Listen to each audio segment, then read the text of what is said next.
Praise the Lord. கர்த்தருடைய பரிசுத்த நாமம் மகிமைப்படுவதாக. தேவனுடைய பிரதான கிருபையினால் நாம் இந்த வாரத்தை ஜெயத்தோடு ஆரம்பித்து ஜெயத்தோடு முடிக்கவும் இந்த ஆயத்த நாளுக்குள் வரவும் கர்த்தர் நமக்கு உதவி செய்திருக்கிறார். கர்த்தருக்கே கனமும் மகிமையும் துதியும் செலுத்துவோம்.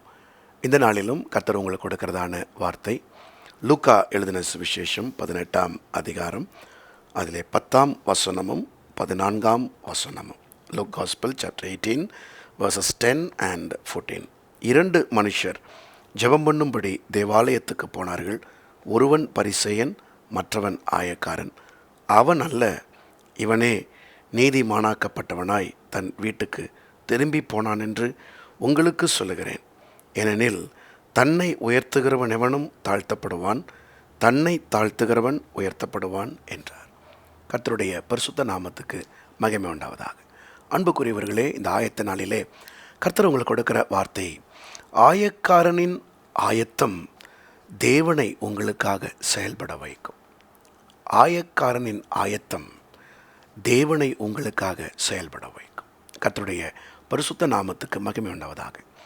நாம் தேவனுடைய ஆலயத்துக்கு செல்ல ஆயத்தமாகும் இந்த நாளிலே, சபை கூடி வருதலுக்காய் காத்திருக்கிற இந்த நாளிலே நமக்குள்ளே ஒரு ஆயத்தத்தை கர்த்தர் எதிர்பார்க்கிறார். அது என்ன ஆயத்தம்? பரிசேயனின் ஆயத்தம் அல்ல, ஆயக்காரனின் ஆயத்தம். அந்த ஆயக்காரனிடத்தில் என்ன ஒரு ஆயத்தம், ப்ரிப்பரேஷன் காணப்பட்டது. ஒரு விசேஷமான காரியத்தை நாம் இங்கு பார்க்கிறோம். அவனிடத்தில் ஒரு நீண்ட நெடிய வார்த்தைகளினால் அலங்கரிக்கப்பட்ட ஒரு ஜெபம் அவனிடத்தில் இல்லை. அவனிடத்தில் 3 முக்கியமான காரியங்கள் இருந்தது. நான் பாவி என்று சொன்னான்.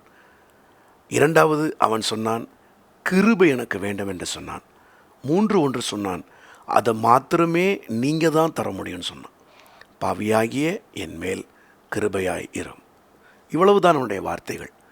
இந்த ஆயத்தம் தேவனை அவனுக்காக செயல்பட வைத்தது. எப்படி செயல்பட்டார் ஆண்டவர்? அவனை மாற்றினார். எப்பொழுதுமே நாம் தேவ பிரசன்னத்துக்கு வரும்பொழுதெல்லாம் ஒரு மாறுதலை தேவனை நமக்குள்ளே கொடுப்பார். நீங்கள் எப்படிப்பட்ட மாறுதலை விரும்பினாலும் கர்த்தர் ஒரு மாற்றத்துக்குள்ளே உங்களை கொண்டு போயிட்டே இருப்பார். அதனால தான் அந்த பகுதி சொல்லுது, அவன் அல்ல, இவனே நீதிமானாக்கப்பட்டவனாய். He was justified. தேவனால் அவன் நீதிகரிக்கப்படுகிறான். அதனால் அர்த்தம் என்ன? நீதிகரிக்கப்படுகிறான் என்றால் அவனை இனி கர்த்தர் பாவியாக அவனை பார்க்கல, அவனை தன்னை போல பார்க்க ஆரம்பித்து அவனுக்கான அனைத்து ஆசீர்வாதங்களையும் கர்த்தர் கொடுக்கிறார். பிரியமானவர்களே, இந்த நாளில் நீங்கள் ஆயத்தமாகும்போது கர்த்தரால் நீதிகரிக்கப்படுவதற்கு ஒரு மாற்றத்தை கர்த்தர் உங்களுக்குள்ளே செய்கிறதுக்கு நீங்கள் செய்ய வேண்டியது என்னென்னா, ஆண்டவரே எனக்கு கிருபை தாங்க, கிருபை தாங்க. கிருபைக்கு நீங்கள் ஆயத்தமாகுங்க. கிருபை என்பது என்ன? தகுதி இல்லாத ஒருவனுக்கு கர்த்தர் கொடுக்கிற தகுதி. தன்னை தாழ்த்தும் போது அதிகமான கிருபை அளிக்கிறார். வேதம் சொல்லுகிறது, பெருமை உள்ளவனுக்கு தேவன் எதிர்த்து நிற்கிறார், தாழ்மை உள்ளவர்களுக்கோ கர்த்தர் அதிகமான கிருபை அளிக்கிறாரே. அப்போ நீங்கள் இந்த நாளில் உட்காந்து நல்லா கிரேஸுக்காக எனக்கு அநேகர் தூரம் போன இடம் அந்த இடம்தான். வாயில் கிருபைன்னு வர்றதை விட நீங்கள் இருதயத்தில் தாழ்த்தும் பொழுது தான் அந்த கிருபைக்கு பரிபூர்ணமாக உங்களை நீங்கள் ஒப்பு கொடுக்க முடியும். பரிசேயனுடைய வாழ்க்கையில் நடந்தது என்ன? அவன் ஆயத்தமாகிறான். அவன் தேவாலயத்திற்கு போகும்போது எப்படி ஆயத்தமாகிறான்? நான் 2 நாள் உபவாசிக்கிறேன். தன்னை ரைச்சியஸாக காட்டுறான். அதாவது ஆயக்காரனை கம்பேர் பண்ணி பார்க்கும்போது அவன் பெட்ரு தான். ஆயக்காரன் வாரத்துக்கு 2 நாள் உபவாசம் பண்ணுறதில்ல.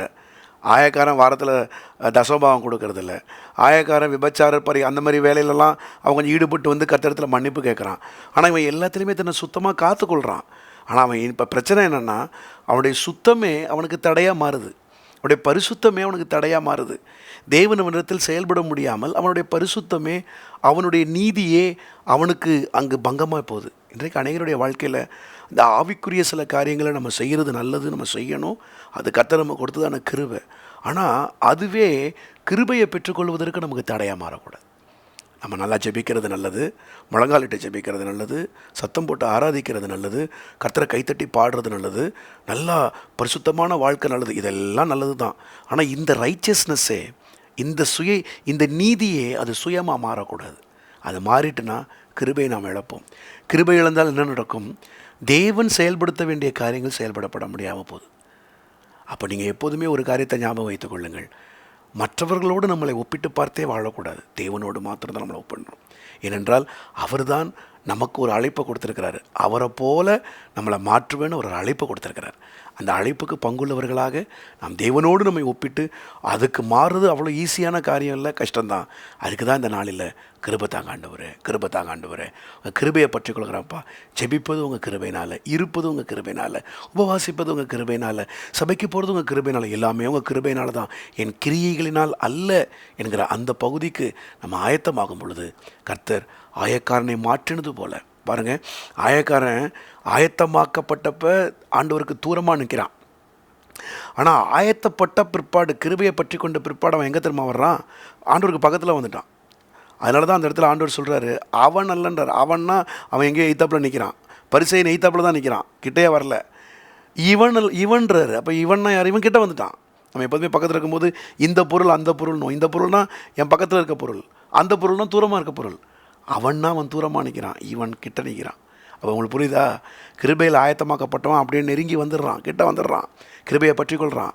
தன்னுடைய சுயநிதியே பிடிச்சிட்டு நான் தான் நிற்கிறான் பாருங்க, அவன் தூரமாக நிற்கிறான். நம்ம தூரமாக இல்லை, கிட்ட வருவோம். ஆயக்காரனுடைய ஆயத்தம் நம்முடையதாய் மாறட்டும். தேவன் நம்மில் செயல்படுவார். ஜெபிப்போமா? இந்த நாளிலும் கர்த்தர் நமக்கு கொடுத்த வார்த்தைக்காய் கர்த்தரை ஸ்தோத்திரிப்போம். அதே வேளையில் நாளைய தினத்தில் கர்த்தர் நமக்கு ஆராதனைகளை வைத்திருக்கிறார். காலை 3 ஆராதனைகள் சபையில் உண்டு. காலை 5, 7, 9, மாலை 6:30 மணி 4வது ஆராதனை. இதில் ஏதாச்சும் ஒரு ஆராதனையை தெரிந்து கொள்ளுங்கள். நல்ல கிருபையின் ஆயத்தத்தோடு சபைக்கு வாங்க. கர்த்தர் உங்களில் இடைப்படுவார், உங்களிடத்தில் பேசுவார், உங்களிடத்தில் அன்பு கூறுவார். 3வது ஆராதனை ஆங்கில ஆராதனையும் அதில் உண்டு. பைலிங்குவல் சர்வீஸு அறிமுகப்படுத்துங்க. நீங்களும் வாங்க. தூரமாக இருப்பீங்கன்னா மற்றவர்களோட கூட சேர்ந்து நல்ல ஆவிக்குரிய சபை, நல்ல சத்தியம் உள்ள உபதேசம் உள்ள ஒரு ஊழியக்காரரை தெரிந்து கொண்டு அவரோடு அந்த சபையோடு ஐக்கியப்பட்டு கர்த்தரை ஆராதியுங்கள். கர்த்தர் நம்மை ஆசீர்வதிப்பாராக. ஆமென். ஜெபிப்போமா? பிதாவே, இந்த நாளிலும் நீர் கொடுத்ததான இந்த வார்த்தைக்காய் ஸ்தோத்திரம். இந்த ஆயத்த நாளிலே இல்லை ஆயத்தப்படுத்துகிறான்ப்பா. ஆண்டவரே, கடந்த நாட்களிலெல்லாம் நீர் எங்களை கண்மணி போல காத்தீர், நடத்தினீர், பலன் தந்தீர். இந்த ஆயத்த நாளிலே ஆயக்காரனுடைய ஆயத்தத்தை எங்களுக்கு தாங்க. கிருபைக்காய் நாங்கள் காத்திருக்க, எங்கள் மீது கொடுக்கப்படுகிற இந்த கிரேஸுக்காய் அது எவ்வளோ விலையேற பெற்றதப்பா. எங்களுக்கு நீங்கள் அதை தர்றீங்கப்பா, கிறிஸ்துவின் மூலமாக தர்றீங்க. கோடி கோடி ஸ்தோத்திரம்ப்பா. நாங்கள் அதனால் வாழுகிறோம், அதனால் இருக்கிறோம், அந்த கிருபையினால் அசைகிறோம், அந்த கிருபையினால் தான் நாங்கள் எல்லாமே செய்கிறோம்ப்பா. எங்களால் முடிந்தது எல்லாமே அந்த கிருபையினால தான். ஆகவே நாங்கள் பரிசேயனைப் போல சுயநீதி உடையவர்களாக இராதபடிக்கு நாங்கள் அதை உடைத்தெறிகிறோம். நாங்கள் ஆயக்காரின் ஆயத்தத்துக்கு வருகிறோம். நீங்கள் நீதிக்கிறீங்க, எங்களை பரிசுத்தப்படுத்துங்க, எங்களை பலப்படுத்துங்க, எங்களை ஏற்றுக்கொள்ளுங்க.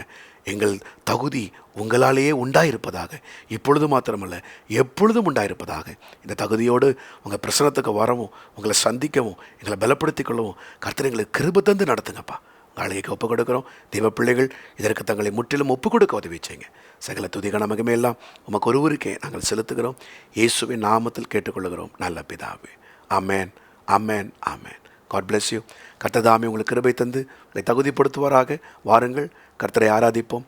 கர்த்தருடைய பிரசன்னம் உங்களை தாங்குவதாக. ஆமென்.